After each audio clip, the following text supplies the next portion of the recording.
Good morning class. This is your first class of social science for class 7th and we are going to discuss our polity section on equality, social and political life part 2 है ना. उसका जो first chapter है that is on equality. What is equality? Equality क्या होती है? Equality का मतलब होता है समानता, है ना. जितने भी लोग हैं क्लास में, आप अपनी क्लास का ही ले लो, है ना. क्लास में जितने भी लोग हैं उन सबको टीचर इक्वल मानेगा, दैट इज इक्वालिटी, है ना. This is just an example. अब वो कंट्री वाइड इक्वालिटी कैसे मानेंगे हम उसको, कि जितने भी लोग हैं, ऑल पीपल्स, चाहे वो किसी भी कास्ट के हों, कोई भी कास्ट, कोई भी रिलीजन, कोई भी रीजन, है ना, कोई भी क्लास, चाहे किसी भी सेक्शन, कोई भी सेक्टर, सेक्शन, है ना, चाहे कुछ भी हो, सबको इक्वल माना जाएगा. Everyone is equal. चाहे वो कोई भी लैंग्वेज बोलता हो, चाहे वो किसी भी सेक्शन का हो, everyone is equal before law.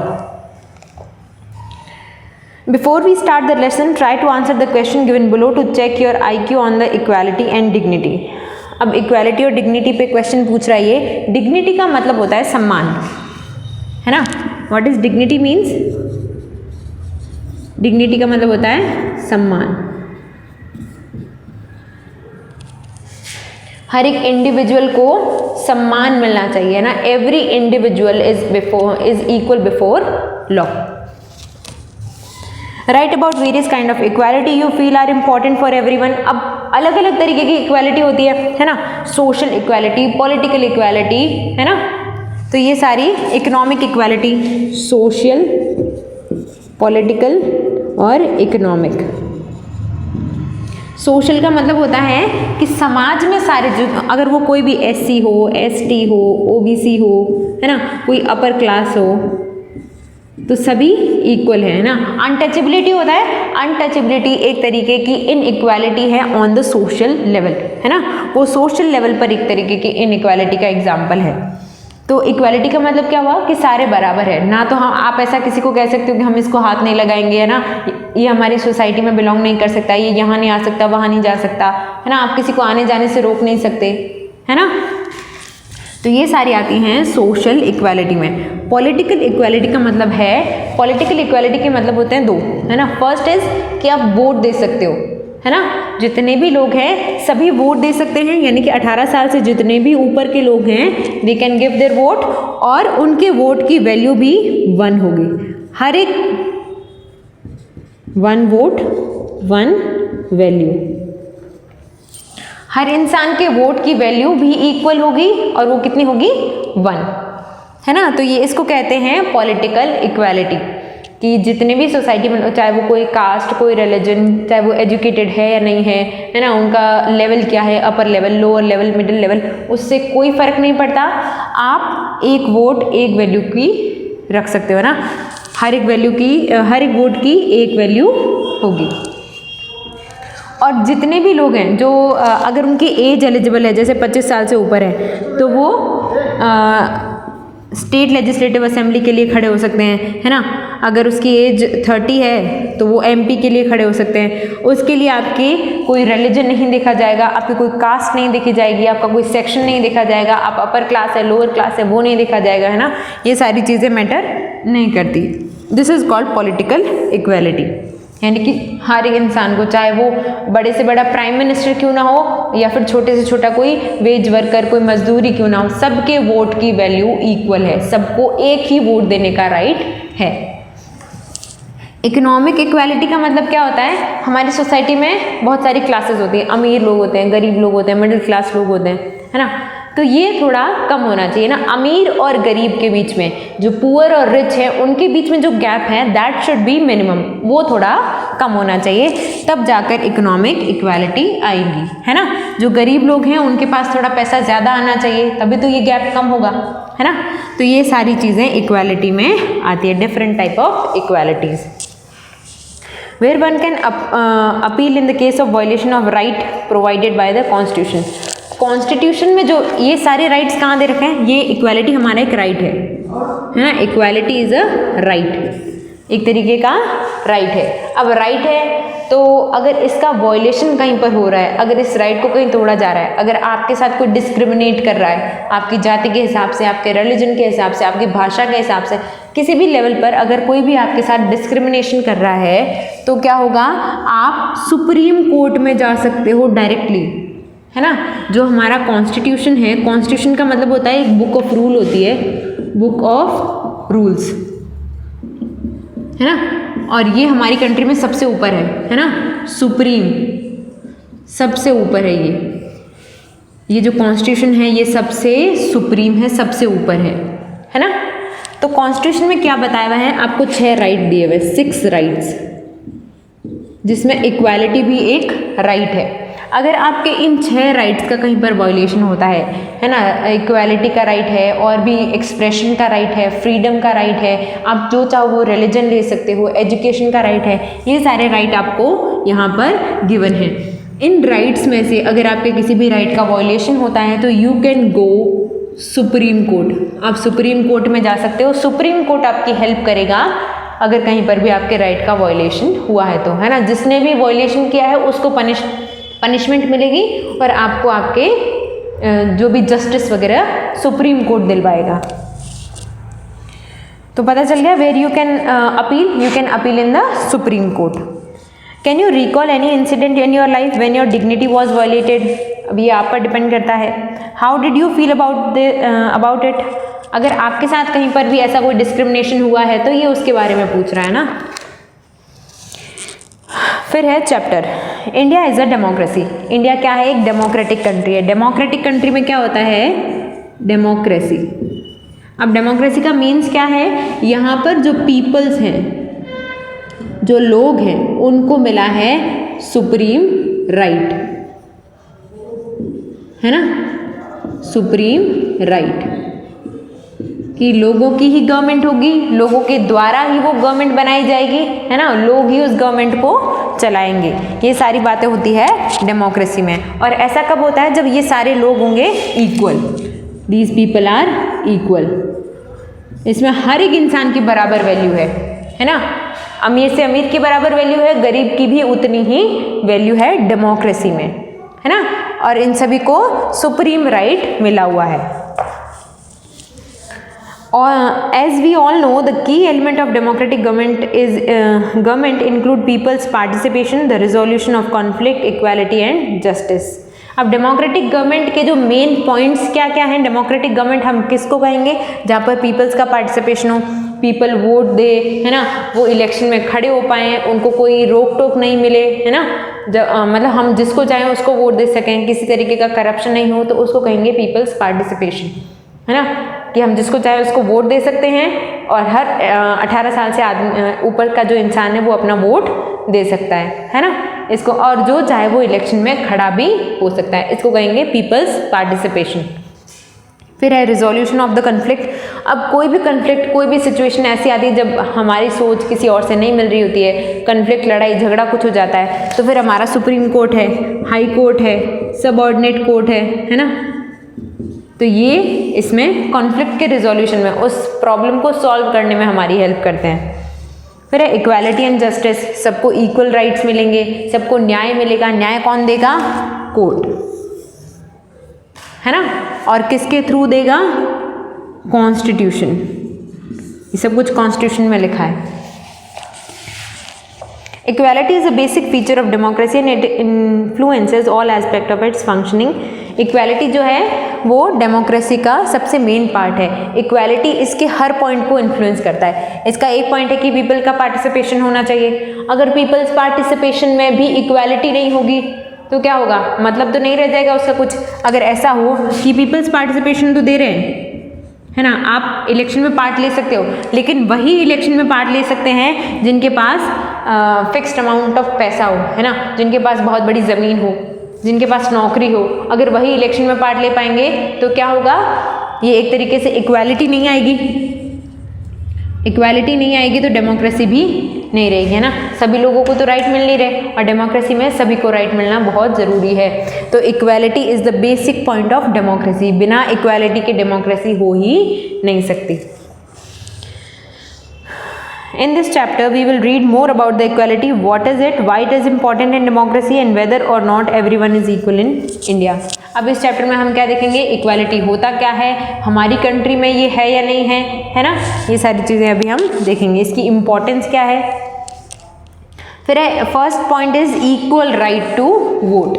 सभी लोगों को इक्वल राइट टू वोट मिलना चाहिए ना, सभी लोगों को इक्वल राइट टू वोट मिलना चाहिए। मैंने बताया हर 18 साल से ऊपर का इंसान अपना वोट दे सकता है ना, हर 18 साल से ऊपर का इंसान अपना वोट दे सकता है। So it is a equality, 1 person 1 vote, एक आदमी के वोट की वैल्यू 1 होगी, है ना। So this is equal and it is equality.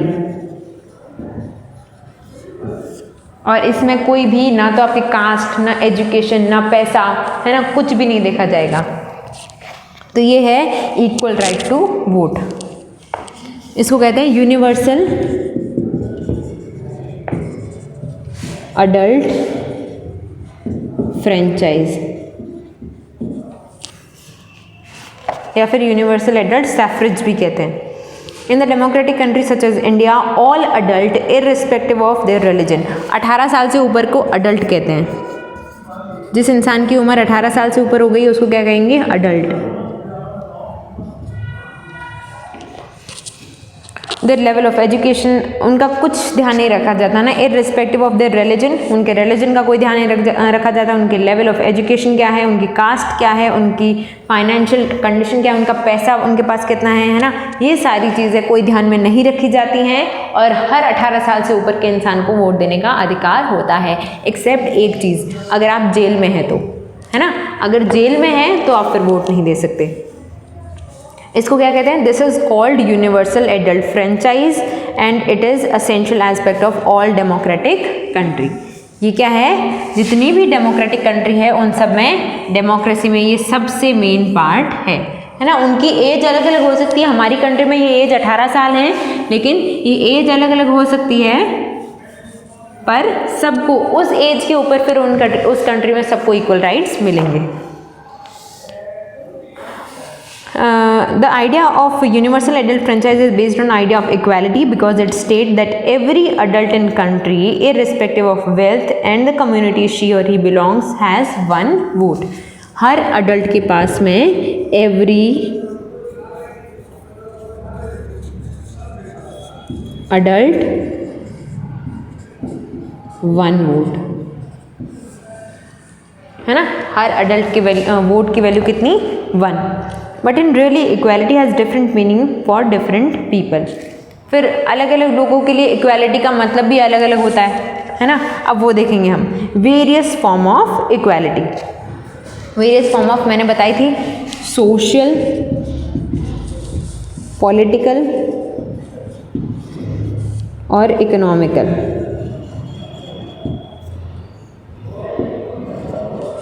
है ना। ये क्या है, this is a political equality. What is this, every adult has 1 vote, this is called political equality, है ना। सोशल इक्वालिटी मतलब कि सोसाइटी में उनके कास्ट के, रिलीजन के, उनके प्लेस ऑफ बर्थ के, उनके रीजन के हिसाब से कोई भी डिस्क्रिमिनेशन नहीं किया जाएगा, उसको कहते हैं सोशल।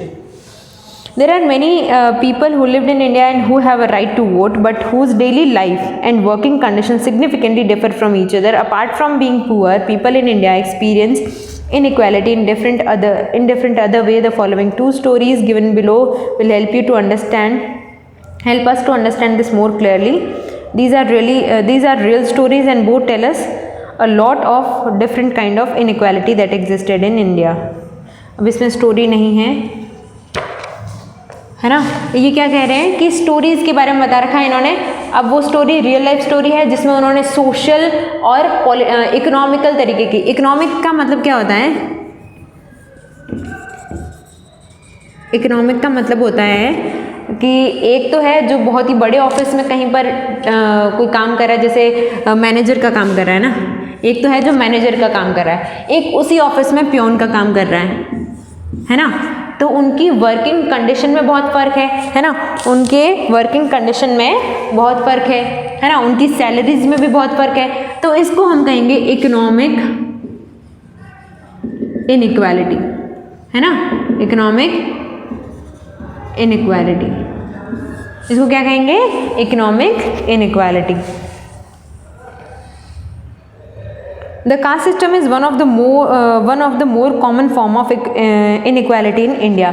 हमारी कंट्री में कास्ट सिस्टम बहुत चलता है ना, जाति को बहुत माना जाता है, किसी से उसकी जाति पूछ कर ही उसको घर में आने देते हैं कई बार, है ना। उनको जो हम सोचते हैं कि जो लोअर कास्ट के लोग हैं उनके हाथ उनको नहीं छूते हैं, है ना, उनको उनके हाथ का पानी नहीं पीते हैं, उनके हाथ का खाना नहीं खाते हैं। This is called untouchability which is legally not good. In rural India, caste identity is something that people probably learn and experience very young, है ना। कास्ट सिस्टम गांव में एक ऐसा सिस्टम है जो लोग बहुत जल्दी सीख जाते हैं ना, वहाँ पर जाति पूछे बिना तो कुछ होता ही नहीं है। However, in urban India, something that people no longer believe in caste।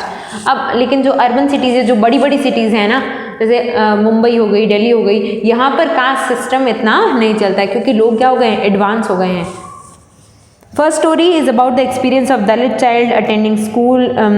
As we all know, Dalit is term that so called lower caste use to address themselves as Dalit means broken, and by the use of this word, lower caste are pointing to how they were and continue to be seriously discriminated against। Om Prakash Valmiki is a prominent Dalit writer.